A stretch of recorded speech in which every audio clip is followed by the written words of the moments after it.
নমস্কার, পূবের কলম পডকাস্টে আপনাদের স্বাগত। আজকের বিষয় সংহতি মিছিল।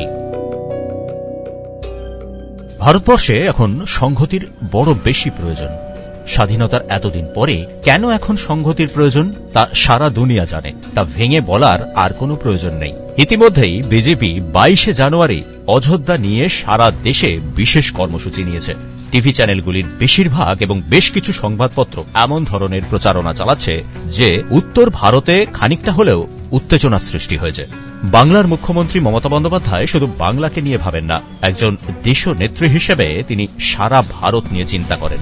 তাই 22 জানুয়ারি তিনি সংহতি দিবস পালনের ডাক দিয়েছেন।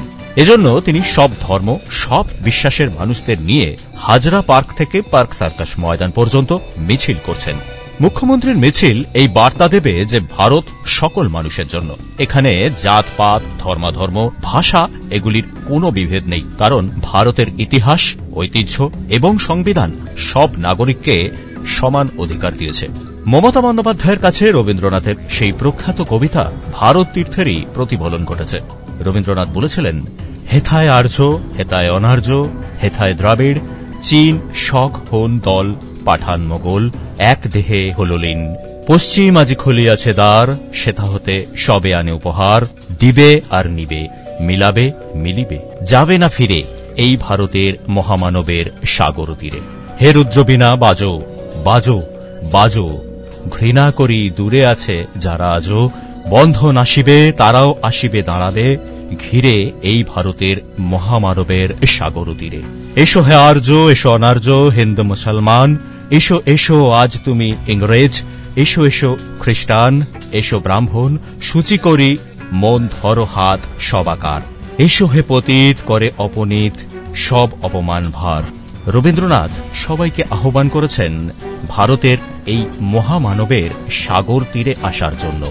এটাই হচ্ছে ভারতের আসল চেতনা, ভারতের ঐতিহ্য, আর সেটাই রবীন্দ্রনাথের কবিতায় ফুটে উঠেছে। ভাগ্যিস রবীন্দ্রনাথ কবিতাটি লিখেছিলেন বহুদিন আগে। এখন এই ধরনের কবিতা লিখলে কট্টরবাদীরা তার শিরশ্ছেদের জন্য হয়তো মরিয়া হয়ে উঠত, কারণ তারা ঐক্য বা সংহতি নয়, তারা বিভেদ ও বিভাজনের খেলায় মেতেছে। বিষয়ের কথা, রাজ্য বিজেপি বাংলা রাজধানীতে এই ধরনের সংহতি মিছিলকে সহ্য করতে পারছে না। এই সংহতি মিছিল বন্ধ করার জন্য বঙ্গ বিজেপির এক নেতা হাইকোর্টের দ্বারস্থ হয়েছেন। তবে হাইকোর্ট নিজ বিবেচনায় এই সংহতি মিছিলে কোনো নিষেধাজ্ঞা জারি করতে রাজি হয়নি। উচ্চ আদালত কয়েকটি শর্ত দিয়েছে, তবে এই শর্তগুলি দেওয়ারও কোনো প্রয়োজন ছিল না। তার কারণ, আদালত বলেছে কারো ধর্মীয় ভাবাবেগে আঘাত লাগে এই ধরনের কোন স্লোগান বা মন্তব্য যেন ওই মিছিল থেকে দেওয়া না হয়। আগেই বাংলার মুখ্যমন্ত্রী জানিয়ে দিয়েছেন তৃণমূলের এই সংহতি মিছিলের দিন তিনি মন্দিরে যাবেন, গুরুদ্বারায় যাবেন, গির্জা মসজিদেও যাবেন। তিনি বার্তা দেবেন সব ধর্মের মানুষের মধ্যে সম্প্রীতি ও সহনশীলতার।